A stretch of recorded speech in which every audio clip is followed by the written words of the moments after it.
Okay, so we are in War for Fire now, and War for Fire is a bit different from the last raid that we did, Perimeter Breach. Basically, War for Fire has a few different objectives, and if you're wondering why we are fighting these turrets right now, while there is nothing, no enemies or anything here, just some goods that we can collect, I'll tell you guys later on. Basically, War for Fire, you have to capture an oil rig that makes gasoline or oil, whatever, and then you have to transport that gasoline, oil, something to a truck and get the truck out of here. At least defend the truck. You will not have to follow it out, but you have to defend the truck from the attacking faction, which this time is the... Who are we playing again? Nomads. We're playing Nomads. And as you can see, we have the oil tower right down here, and the first objective that you will be met with is that you have to destroy the defenders of the oil rig.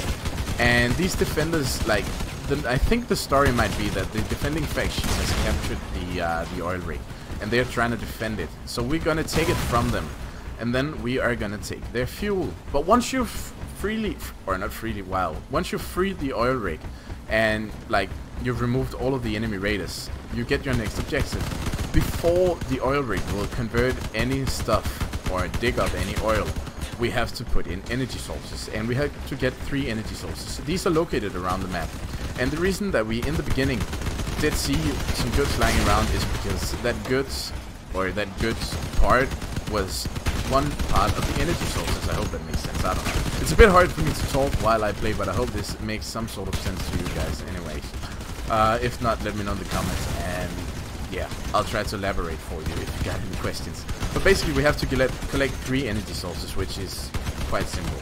So that is what we're doing at the moment. We got one there, we got another one over there, which is being collected by one of our allies, so we don't want to bother with that one. I can't see anything because of these power pipes and this huge freaking tower build. If you want to know why I'm in a tower build, don't forget to watch the 150 coins raid vehicle, or my episode on how to just create a good raid vehicle, and you will know why I am actually doing tower builds. But yeah, just keep in mind that while collecting these energy sources, they are somewhat heavily protected. We got enemies, and we got rocket turrets, and the rocket turrets in hard raids, especially ones if your allies has pretty big builds, as you can see, we got a few people here at 10k plus. The rocket turrets will deal quite a lot of damage, so do watch out for those. But now we got all 3 energy sources, so we just have to return them. I got one, Untaken got one, and if Jenny CMK has one as well. So we've got to bring those back to the fuel tower, or the oil rig. And as soon as we brought it all back to the oil rig, we're pretty good to go. The next mission starts once we get there. Let's see, have we lost anything? We haven't really, so we're still pretty good to go.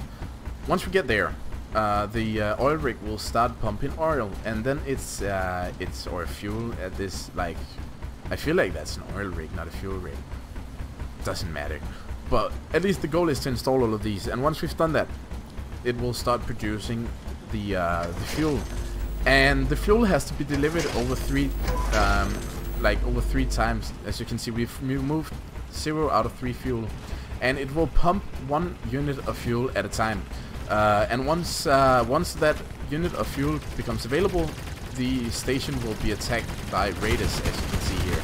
And we have to kill those. And in my opinion, the best way to deal with these guys is, before anyone starts moving fuel and stuff like that, get these guys out of the way, because you need everyone to defend the oil rig.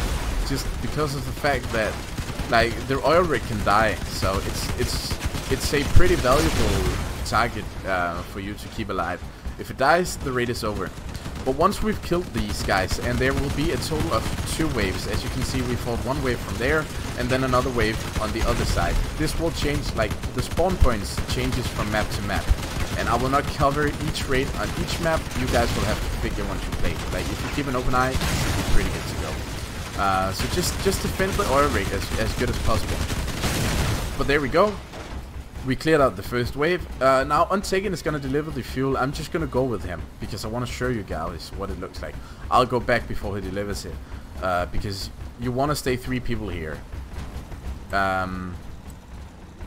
So yeah, okay, he let me go with it. Because he's a good guy and he knows that I'm recording. So he's pretty helpful when it comes to that. But basically, you want to deliver the fuel here. If you are not delivering the fuel, stay back. Trust me, stay back. You don't want to go with the guy that's delivering, because over here a lot of enemies are awaiting. And as soon as I deliver the fuel, the next wave of enemies that are supposed to attack the fuel station over there will spawn. And if you're not there to help your team, you know what happens. The goddamn fuel pump is gonna die. So stay down there. Only one dude will deliver the fuel. And as you can see, we got some raiders here protecting the escape zone as well. So just deal with them. It's just 3 regular enemies. Nothing too hard. Degun them and yeah, you're good to go. Like, that's all you really have to do. Just get these out of the way. Once you remove their weapons, they start ramming you. That's a bit annoying, but yeah, just walk over them and get them out of the way. If you just step back a little, as you can see, they will go back to the escape zone, because like I told you in the first video, enemies that are set to a defensive stand will stay wherever they have to defend. Now look what happens. I just delivered the fuel, and as you can see, in just a second, I think they actually spawn right here. Yup, this area will fill with new enemies. And like, as you can see, I'm gonna tank these guys, but I cannot tank them forever.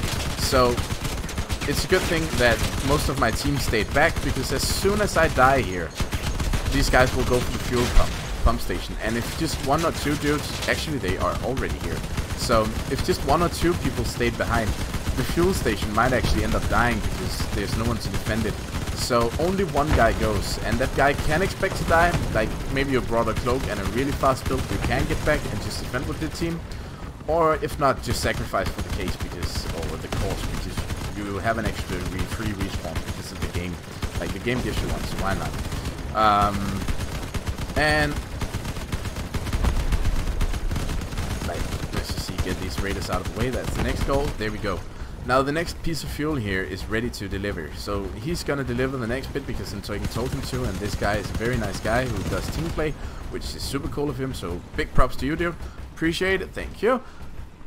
And then we just, like, we could go with him, which we actually should, because no more raiders. Once you've delivered the first piece of fuel and the second one is been transported, no more enemies will attack this spawn. This pumping station is now safe once you've delivered 2 pieces of fuel. The last bit of fuel will spawn, but no one will attack here. Instead, as you can see right now, my entire enemy, wow, not enemy, ally. These guys are my allies. Even though, like, if I'd ever meet Untaken in a fight, I'd probably waste him, because I'm a pro player. Never mind. You just gotta move to the escape point instead of staying at the fuel station. I'm the only one who's gonna stay back, because this point is safe, as I said. We only have to take the fuel now and move it to the escape zone. You might have just heard an explosion. That is because 3 enemies, regular enemies, respawn at the escape zone. So go down there and deal with those while one dude picks up the last bit of fuel, which is me in this case. The reason that you want to move down there and not stay here is because as soon as I pick up this, there we go, I have to move to the escape zone. And as soon as I get to the escape zone, right now, or not right now, but this escape zone becomes the new priority target, because down there, there's a truck waiting. And you have to defend that truck against 2 waves of enemies. As you can see, the fuel station is no longer a target, because that one is no longer a priority. Once you've delivered or moved all of the fuel, you don't have to care about the fuel station anymore. The only thing you have to care about now is when I deliver this fuel to the escape zone, the truck down here, I don't know if you saw it, but there's a truck down here, will become the new target. And in a final, like, mission to not have us escape with all the fuel, the raiders will try to destroy the truck. So now we have to defend the truck, and the truck is like semi-vulnerable, so you gotta watch out that you do not destroy it. When I deliver this, you will meet 1 wave of enemies who are pretty tough. Like, it's some big waves spawning down here, so you gotta be ready. If you are not, the truck will die. But 1 wave will spawn, and then the boss wave will spawn. Here we have the first wave of enemies. as long as you just keep on focusing the disarming part, you should be pretty good to go. Like, it's not that big of a deal. I told you that it would be hard, and it is if you just don't watch out. There might actually be 2 waves of enemies, and then the boss. I'm not sure. We'll have to see once we kill this wave of enemies. These guys have done, like, it's an amazing team that we are in right now. Like, trust me, it's literally a dream team. They know that disarming is the way to go, and that just shows from the damage that the truck is taking. The 9 health that the truck has lost is simply because of the rammers. Like, as soon as you strip weapons from raiders, they will start ramming. But we've done pretty good here. As you can see, we met 1 wave, and then the boss spawns down here. So again, a pretty simple raid. But a lot of people fail this raid for some reason, and I literally do not get why, because it's easy. Just like the perimeter breach, but this one is a little less idiot-proof, and I think that is why a lot of people end up losing this one. Many people fail to P-gun enemies, and many people fail to actually realize that you have to go to the truck before you move to the final piece of fuel. I think that is the biggest choke points for people. So just watch out for that, and as long as you do that, and you disarm your enemies, you should be good to go. We're just missing the boss here right now. He's like never been a threat because it's nomads, and he's just running drones. And if you just kill the drones, you should, like, you're good. There's no harm coming to you anyway. So just get him down, and there we go. Another nice and easy, clean victory. That rounds up the 2nd episode of our raid series. I hope that you by now already can see that this is so freaking simple, guys. It's just about getting a proper raid build and doing what the mission tells you to do. It's really that simple. Nothing else, nothing more, nothing less. Just do that, and you should be seeing your resources just growing. Like, I literally have next to no resources compared to so many players, but as you can see, I got 9,000 copper right now because I just do my grinds and I go in a proper raid build, so I don't lose and have to waste all my fuel on nothing. So yeah, I hope you can put this to good use. If you can, let me know in the comments. If there's any specific raid you're struggling with, as always, just tell me down there and I'll gladly have a look at it. And like I said the last time, comment if you want me to cover like each raiding faction, because I can do that. And if you want more tips on weapons and stuff like that, also let me know. Anyways, thanks for joining. If you like this, don't forget to like the video and subscribe if you want more. As always, show on taking some love because he takes his time to do this, and I really goddamn appreciate it. Until next time, have an awesome day, guys. Bye.